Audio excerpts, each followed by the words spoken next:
श्री शिवाय नमस्तुभ्यम। हम सबको पता है कि 9 अगस्त को रक्षाबंधन का बहुत ही पावन सा पर्व है और मेरी सभी बहनों को रक्षाबंधन की बहुत बहुत शुभकामनाएं। मेरी महादेव से यही कामना है कि आपके भाई की उम्र हमेशा लंबी रहे और वो आपकी रक्षा भी करते रहें, ठीक है ना। तो आज की इस पूरी वीडियो में हम लोग बात करने वाले हैं। बहुत लोग के कमेंट आए थे, भैया पूज्य गुरु जी ने एक उपाय बताया था रक्षाबंधन का कि जब हम भाई की कलाइयों में राखी को बांध रहे होंगे तो भाई के हाथ में नारियल हमें रखना होगा। वो कौन सा उपाय है और ये उपाय हमें करना कैसे है, इसी की बात हम लोग करने वाले हैं। बाद में उस नारियल का हमें करना क्या है, इसकी बातें भी हम लोग करेंगे। क्या खाना है उसे, या दान करना है, या घर में रखना है, इसकी बात करने वाले हैं। बहुत ही ध्यान से वीडियो को देखिएगा, ठीक है ना। क्या दिखाई दे रहा है बताओ यहाँ पे, नारियल।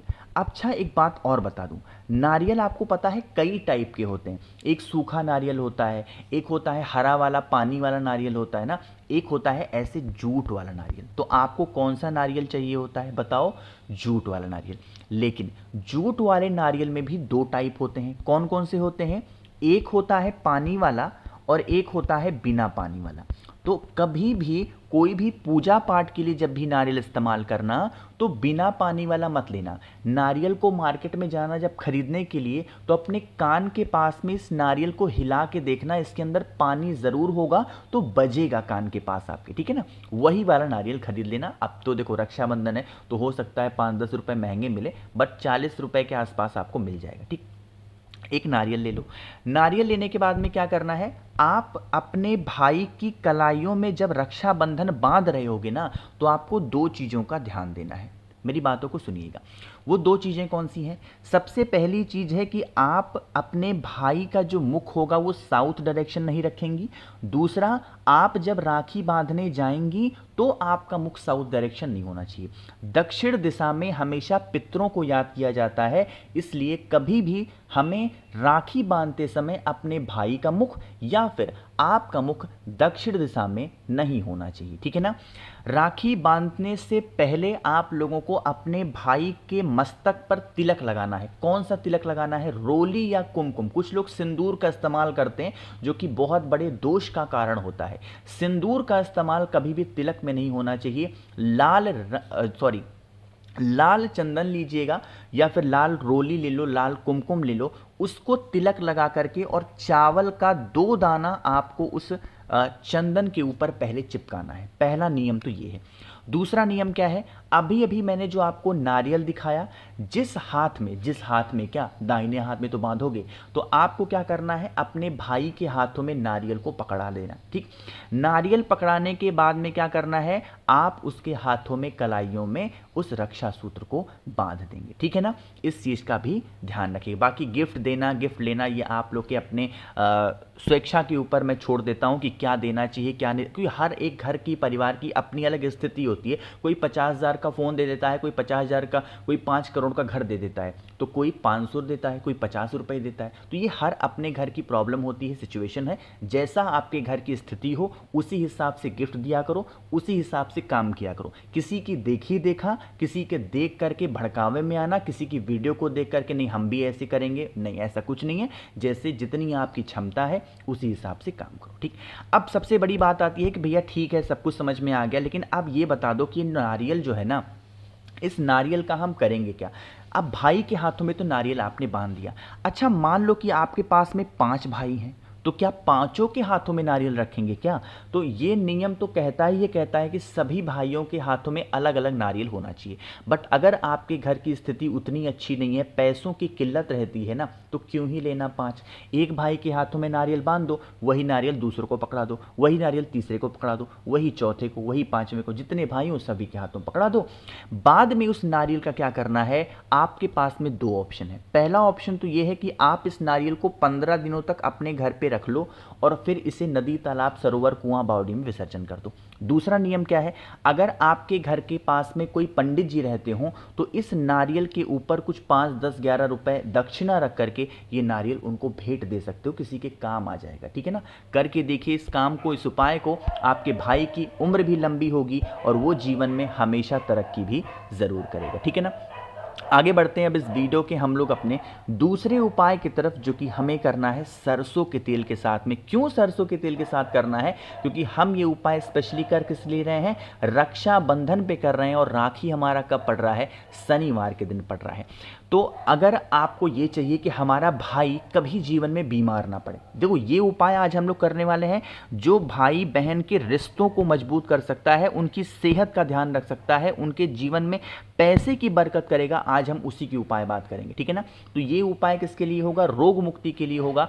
आपके भाई जीवन में हमेशा रोग मुक्त रहें। थोड़ा सा सरसों का तेल लेना, आपके भाई की जितनी उम्र होगी ना उतने भाई काले तिल लेने हैं। मैं दोबारा बोल रहा हूं, आपके भाई की जितनी उम्र होगी ना उतने काले तिल लेने हैं। फॉर एग्जाम्पल, आपके भाई की उम्र अगर 22 वर्ष है तो काले तिल 22 लोगे। आपके भाई की उम्र 10 वर्ष है तो 10 लोगे। भाई की उम्र 13 वर्ष है तो 13। ये जितने वर्ष जितनी उम्र होगी उतने काले तिल आपको लेने हैं और उसे सरसों के तेल में डाल देना।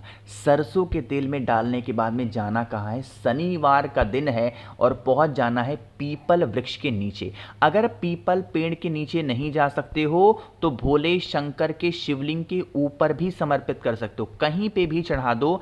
या तो पीपल पेड़ के नीचे चढ़ाओगे या भोले शंकर के शिवलिंग के ऊपर चढ़ाओगे तो आपको पिपलेश्वर महादेव का स्मरण करना है। दोबारा बोल रहा हूं, किसका ध्यान करोगे?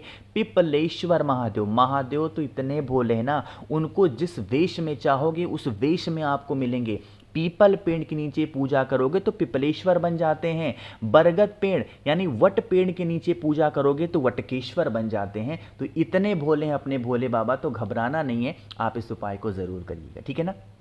चलो, 2 उपाय क्लियर हो गए होंगे। आगे बढ़ते हैं अब इस वीडियो के हम लोग अपने तीसरे उपाय की तरफ। लेकिन आपको पता है कि मैंने रक्षाबंधन के उपलक्ष्य में अपने सभी भाइयों के लिए, बहनों के लिए एक छोटा सा ऑफर रखा है, और वो ऑफर सिर्फ 9 तारीख की रात 12 बजे तक एप्लीकेबल है। वो ऑफर कहता है 7 मुखी रुद्राक्ष होता है बहुत सारे पैसे के लिए, और 9 मुखी रुद्राक्ष होता है अपने घर में सुख शांति समृद्धि के लिए, लड़ाई झगड़े को दूर करने के लिए। या 1 मुखी से लेकर 14 मुखी तक कोई भी रुद्राक्ष आप मुझसे खरीदते हो, लेते हो, बहुत सारी चीजें इसके साथ फ्री दे रहा हूं। कौन कौन सी? सबसे पहले एक शिवलिंग मैं आपको फ्री देने वाला हूं जो कि प्लास्टिक के फॉर्मेट में है, पानी से जलने वाला शिवलिंग है। जैसे ही जल चढ़ाओगे लाइट जलेगी, ये मैं बिल्कुल फ्री देने वाला हूं। इसके साथ एक रुद्राक्ष का फल मैं आपको फ्री दूंगा जिसके अंदर 1 मुखी से लेके 21 मुखी तक निकल सकता है। वो आपकी किस्मत के ऊपर होगा कौन से रुद्राक्ष निकलने वाले। तीसरा मैं आपको फ्री देने वाला हूं 5 मुखी रुद्राक्ष, 3 मुखी रुद्राक्ष, रुद्राक्ष की माला अच्छी क्वालिटी की, प्लस 50 ग्राम भस्म महादेव का श्रृंगार करने के लिए। और एक नई चीज मैंने ऐड कर रखी है, वो है 4 स्टिकर श्री शिवाय नमस्तुभ्यम के। तो इन सभी चीजों का लाभ उठाना है तो 9005643345 मेरा व्हाट्सएप नंबर है। कैश ऑन डिलीवरी की सुविधा उपलब्ध है और बहुत ही कम पैसे में दे रहा हूं। पैसे जानने हैं जल्दी से व्हाट्सएप पे मैसेज करिए, ऑफर का लाभ उठाएंगे। 3500 लोगों ने 2 दिन में ऑर्डर कर दिया, आप क्या इंतजार कर रहे हो? जल्दी से ऑर्डर करेंगे। अब बातें करते हैं इस उपाय की। क्या दिखाई दे रहा है? बेलपत्र। सबसे पहले समझ लेते हैं इस उपाय के बेनिफिट क्या हैं। एक ही फायदा है और वो है इच्छा पूर्ति। कोई भी प्रॉब्लम है आपके घर में, आपकी विशेष ही नहीं पूरी हो पा रही हैं, इच्छा ही नहीं पूरी हो पा रही है, तो आप एक बेलपत्र ले लो। और आज के दिन क्या लेना है? पीला चंदन लेना है। ये उपाय भाई अपनी बहन के लिए कर सकता है और बहन अपने भाई के लिए कर सकती है, या खुद के लिए भी कर सकते हो, कोई दिक्कत नहीं है। अब इन दोनों चीज़ों को लीजिएगा, साथ ही साथ आपको कमलगट्टा। देखो, हम अक्सर बताते हैं कि धन संपदा के लिए कमलगट्टा लेना, लेकिन इच्छा पूर्ति में किसी का धन भी तो हो सकता है। तो अगर विशेष धन को लेके हैं तो कमलगट्टा ले लेना, और धन की इच्छा नहीं है तो कमलगट्टा नहीं लेंगे। तांबे का लोटा लीजिएगा, जल भरिएगा, जल के अंदर गंगा जल डालेंगे, जो कमल गट्टा दिखाया उस कमल गट्टे को जल के अंदर डालना, पहुंच जाना महादेव के शिवलिंग के पास में। सबसे पहले कुंदकेश्वर महादेव के नाम से पीले चंदन का लेपन महादेव के शिवलिंग के ऊपर करेंगे। लेपन करने के बाद में जो आपके पास में बेलपत्र है, उस बेलपत्र को इसी लेपन करने वाले स्थान पे समर्पित कर देना, और फिर वही कमल गट्टे वाला जल महादेव के शिवलिंग के ऊपर समर्पित करने से हमारी इच्छा तो पूरी होती है। और अगर आप ये उपाय धन संपदा के लिए कर रहे हो तो माँ लक्ष्मी का भी आगमन आपके घर में या आपके भाई के घर में जरूर होता है। आगे बढ़ते हैं इस वीडियो के आखिरी उपाय की तरफ, लेकिन सबसे पहले वीडियो को करिए लाइक। जिसने अभी तक चैनल को सब्सक्राइब नहीं किया, मेरी आवाज़ आप पहली बार सुन रहे हैं, चैनल को ज़रूर सब्सक्राइब करेंगे, ठीक है ना। चलो समझने की कोशिश करते हैं ये उपाय स्पेशली हम कर किसके लिए रहे हैं। जैसे मान लो कि घर में लड़ाइयाँ बहुत होती हैं, आपके भाइयों में होती है, बहनों में होती हो, एक दूसरे को पसंद ना करते हो, इतनी लड़ाइयाँ हो जाती हैं, तो एक शमी का पत्ता लेना आज शनिवार के दिन, ठीक है ना। साथ ही साथ आपको 3 दूर्वा लेनी है, बहुत ज़्यादा नहीं, एक शमी का पत्ता ले लो, 3 दूर्वा ले लो, तांबे का लोटा ले लो, जल भरो और पहुंच जाओ कहाँ पे, महादेव के शिवलिंग के पास में, ठीक। जो दूर्वा थी उस दूर्वा को माता अशोक सुंदरी के स्थान पे, और जो शमी का पत्ता है, ये जो खाली जगह आपको दिखाई दे रहा है महादेव की शिवलिंग के ऊपर, यहाँ पर चढ़ा करके और हाटकेश्वर महादेव के नाम से अगर जल चढ़ा देते हो तो इससे आपके घर में शांति रहती है, कभी लड़ाई झगड़े नहीं होते। और अगर ज़्यादा होते हैं तो 9 मुखी रुद्राक्ष घर में रख दो या धारण करा दो, घर से लड़ाई झगड़े खत्म हो जाएंगे। कोशिश की मैंने आप सभी को सब कुछ अच्छा बताने की।